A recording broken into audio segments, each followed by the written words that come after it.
Pickup in store the same day. Friends and family, happening now at Lord & Taylor.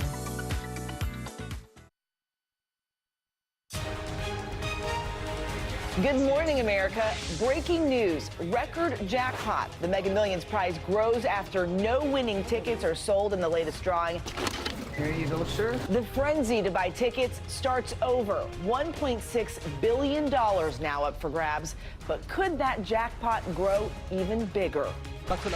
Saudi's story. The kingdom now saying journalist Jamal Khashoggi was killed during a fistfight inside its consulate.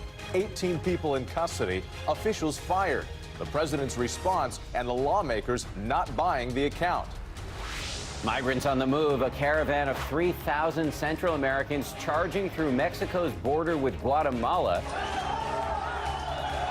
trying to make their way to the U.S. President Trump says he's ready to take action.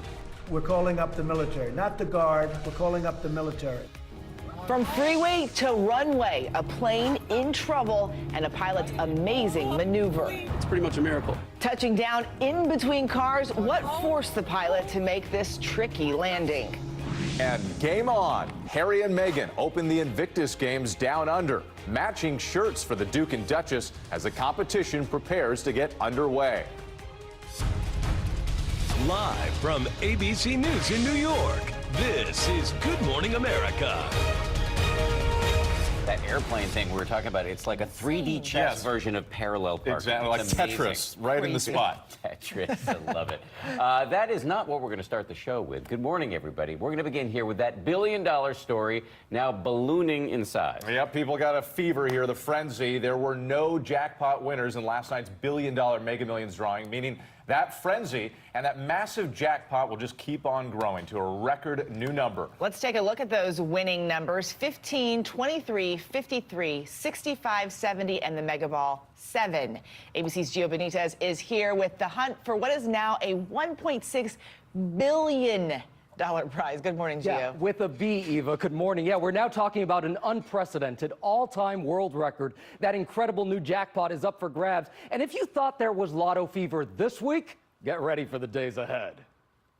This morning, millions across America are now eyeing the prize of a lifetime. Okay, $4, let's go. That jaw-dropping Mega Millions jackpot now at over $1 billion. No winners last night. 53, 23, 15, 70, and the gold Mega Ball is 7.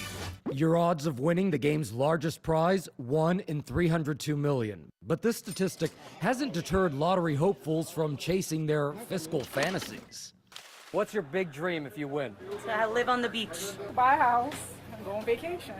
Buy an island in the Caribbean. Lottery fever sweeping across the country. I never really think we're going to win, but you never know. Like they say, you can't win if you don't play. All you have to have is just one ticket. Along the California-Nevada border, some standing in line for hours to get tickets. And the hype going from coast to coast in places like Nashville, Chicago, Atlanta, and Philadelphia. Some choosing to bet on so-called lucky locations like Ernie's Liquor in San Jose, which sold the last Mega Millions winning ticket. Lightning strikes twice. It happens every once in a while, you never know. Financial advisors urge the next lucky winner to seek expert counsel.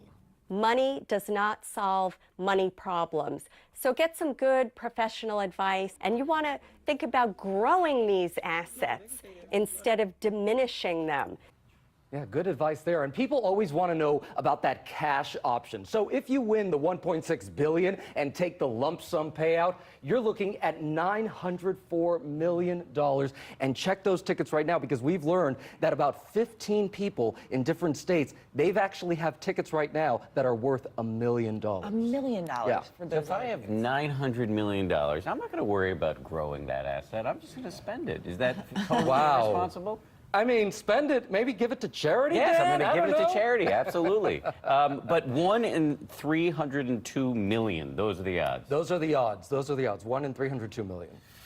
Those are still a chance odds, like you have to play to win. That's right.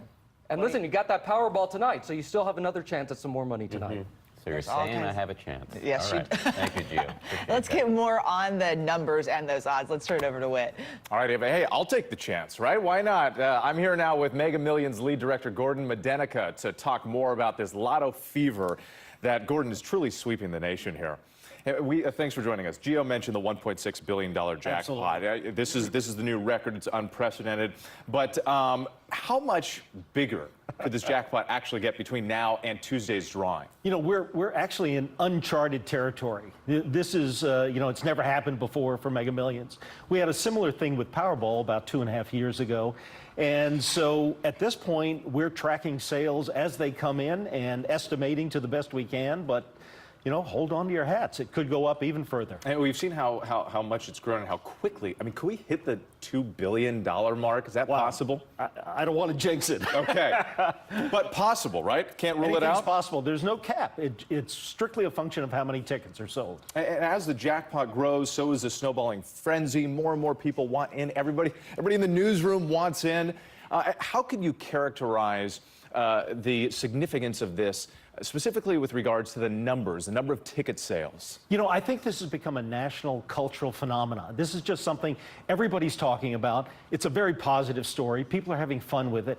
And of course, the great thing about buying a lottery ticket is the dream that it lets you have. And everybody thinks about, gee, what would I do? What would I do? And that's what it's all about. And the conversations, it's like talking about sports. It's like talking about, is your team going to win? Am I going to win? Is somebody from my state going to win? Yeah, people are talking about the balance between, oh, do I do some charity? Do I spoil myself? Well, with this kind of jackpot, you can actually do both.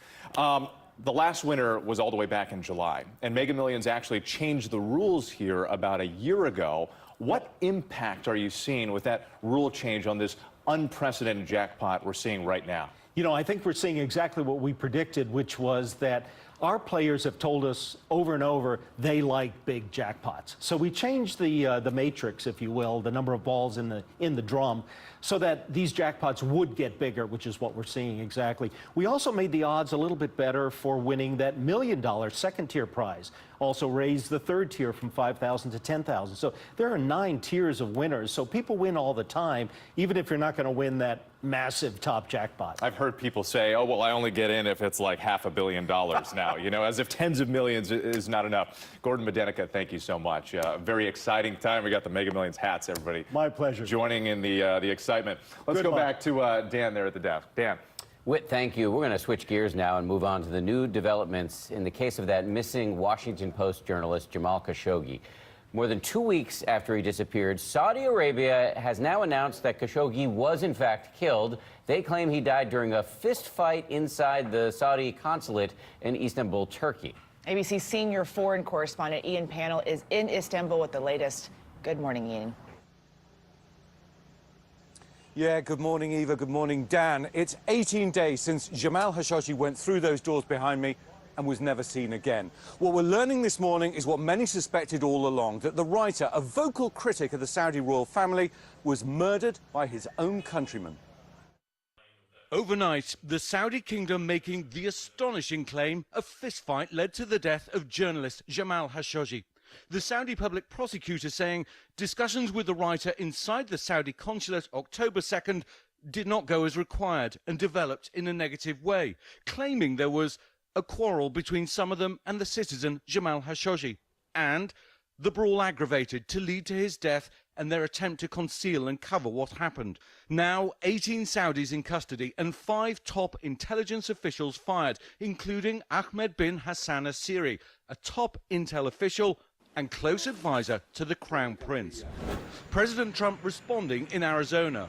Well, I think it's a good first step. It's a big step. It's a lot of people involved, and I think it's a great first step. And the White House issuing a statement saying, we're saddened to hear confirmation of Mr. Khashoggi's death, and we offer our deepest condolences to his family, fiancé, and friends. Some American politicians unconvinced by the kingdom's explanation. Republican Senator Lindsey Graham tweeting, to say that I'm skeptical of the new Saudi narrative about Mr. Khashoggi is an understatement.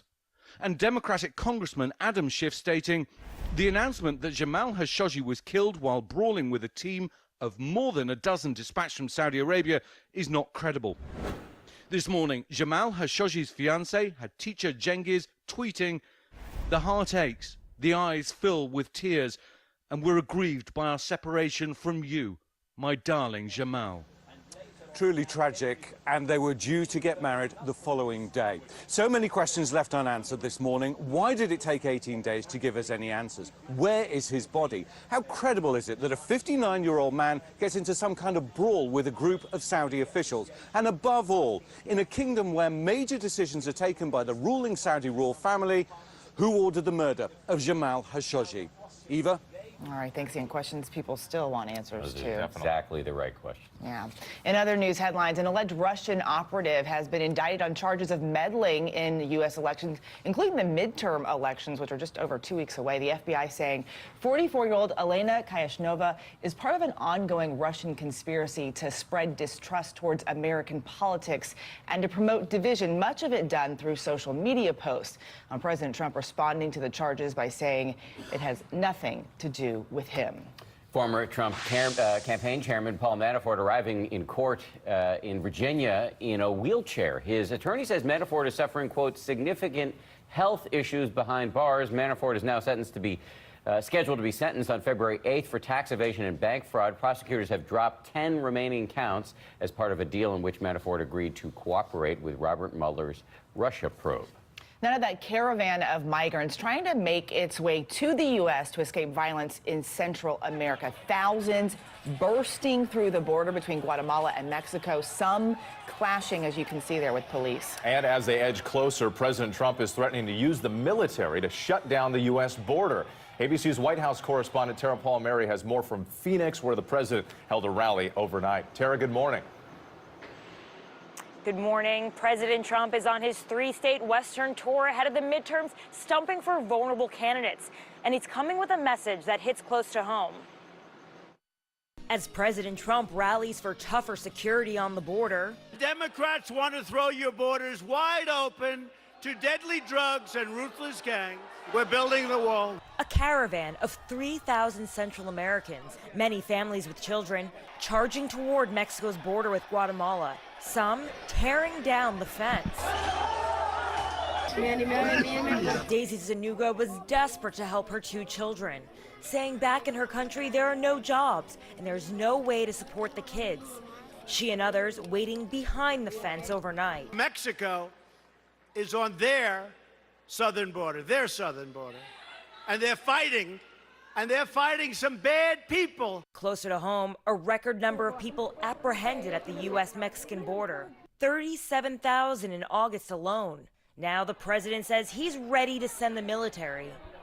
We're calling up the military, not the Guard. We're calling up the military. And we're going to have the military stationed. They're not coming into this country. They might as well turn back. They're not coming into this country. Here in Arizona, President Trump is stumping for Republican candidates. It's a border state that he won by just 3 points. Trump saying the midterms are about, quote, Kavanaugh, the caravan, and law and order. If you want to defend American laws, the borders, the sovereignty, the dignity, then you must vote for Martha and vote for Republican on November 6th or before. As you can hear, President Trump in Arizona was stumping for Martha McSally, a Republican congresswoman who is locked in a dead heat race for the seat vacated by Senator Jeff Flake. He heads to Elko, Nevada today to stump for Senator Dean Heller, who's also in a tight race. Dan? Lots of tight races there, and just about 2 weeks, 2.5 weeks to go. All right, Tara, thank you very much. Let's bring in ABC News Chief Political Analyst Matthew Dowd. Matthew, good morning to you. As the midterms approach, as we said, just about 2.5 weeks away, is this caravan story that the president keeps talking about and we keep seeing all these visuals of, is that a potent political argument for the president? Well, Dan, let's keep in mind one thing. The last time a president sent the military, not the National Guard, to the border was when Woodrow Wilson sent General Pershing to chase Pancho Villa in the aftermath of the Mexican Revolution. So that's a big deal to do that. I think when you look at it, yes, it may help Donald Trump with his base and charge up his base more, but sitting in Texas, which has the longest border on Mexico, most people think you can do 2 things. You can secure the border, but you can also be compassionate with what those families are going through. So it doesn't help if you make one voter enthusiastic and offend 2 independent voters. Most of the public thinks you can do both. Now, Matt, let's look back to the Washington Post journalist Jamal Khashoggi. The Saudis now saying he died in a fistfight. A lot of skepticism there. Is that likely to satisfy President Trump? I think the Saudis would have been better off going with, are you going to believe me or your lying eyes? I think the problem is the international community and a bipartisan group of people here, leaders here, don't believe the story. It's hard to believe a story where 15 people show up from Saudi Arabia with a bone saw and he disappears, his body not to be found. I think the president's going to have to wade in this more. He's going to have to question the Saudis on this. And I don't think the investigation that the Saudis have put in place, that MBS, the Crown Prince is now in charge of, is going to satisfy anybody. This is a story that I think is going to be with us until we get the answers of what really happened. Yeah, and there are so many open questions here, as Ian Panel elucidated earlier. Matt Dowd, we always appreciate you getting up early with us on a Saturday morning. Thank you, sir. Great to be here. Buy a ticket. Buy a ticket. Quick pick. Already got him, Matt. All right, we'll talk to you soon. Also this morning, a city commissioner in Lakeland, Florida, has been charged with murder 2 weeks after he fatally shot a man suspected of shoplifting. Surveillance video shows Michael Dunn holding a gun to Cristobal Lopez as he tries to leave the Army-Navy surplus store Dunn co-owns just before he shot him. Dunn says Lopez tried to steal a hatchet from the store. He now faces up to life in prison if convicted. Now to a frightening emergency landing caught on camera. Yeah, look at this. A plane touching down on a highway in California, and ABC's Marcia Gonzalez has more on this amazing maneuver. On top of cars. Holy what the? A Southern California freeway turned into a makeshift runway. Is it on the 8th freeway? Can you confirm, is it a confirmed crash? Here you see this single-engine plane landing on Interstate 8 in San Diego County. God, I hope he makes it. Narrowly missing power lines, an overhead sign, and the two cars it touched down between. What the 36-year-old student pilot attempting to land at a nearby airport late Friday morning when officials say the plane suddenly lost power. The 25-year-old instructor then taking over the controls. He knew they weren't going to make it to the airport, so his next course of action was to try to put it down here on the interstate. It kept slowly lowering, so it didn't look like it was in a panic crash. The pilot finding that small break in the traffic, incredibly gliding the plane down safely. Very well done by the instructor, and he was able to do it at a speed where he didn't overtake the car in front of him or run into the car or have the car behind him run into him. Both men on board managing to walk away from this close call unhurt. For them to make that landing and have nobody else involved in it is pretty much a miracle. Oh yeah, sure felt like a miracle for those drivers around them. One saying he saw the pilot and student right after the plane came to a stop, and they looked like they were calmly talking and, in his words, probably thanking their lucky stars. Guys. Or high-fiving. Exactly. That was incredible. Yeah. All right, Marcy, thank you very much. Really appreciate it. All right, let's check the forecast now. Rob is not with us this morning, sadly, but he's in Austin, Texas, where the weather looks like it's reasonably good. What's going on there? Well, we had finally a break in the rain, Dan, but it's been raining here all week long, and they've been dealing with flood issues.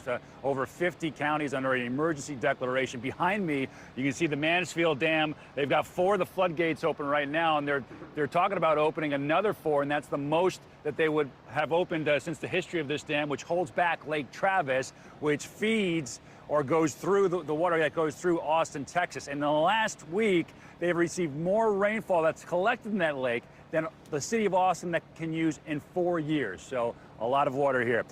But the rain has finally ended here, at least for now. Here's the radar, and it stretches up across the northeast. We're watching that cool front that's going to squeeze some cold air down to the south and push some of this moisture off towards the coast. But Houston, Texas, we're still looking at rainfall there. We'll get a dry day or two after this afternoon, and then another batch of rainfall coming into south central Texas, which includes this flood zone Monday afternoon, and then potentially some more coming in on Wednesday. So this flood risk is not over here with another 2, 3, 4 inches of rain potentially. Let's check what's of the national weather headlines. It's time now for a look at your local forecast. Hello and good morning, Washington. After a little bit of rain overnight, we should dry out through the morning hours. Fair amount of clouds kind of hanging around at least through midday. Temperatures gradually getting up into the mid and upper 60s, so right around the seasonal average. Now overnight, reinforcing boundary rolls through, a few showers possible, 39 to 46. So much cooler Sunday morning when you wake up. Sunday afternoon, not much better. High temperatures about 10 to 15 degrees cooler,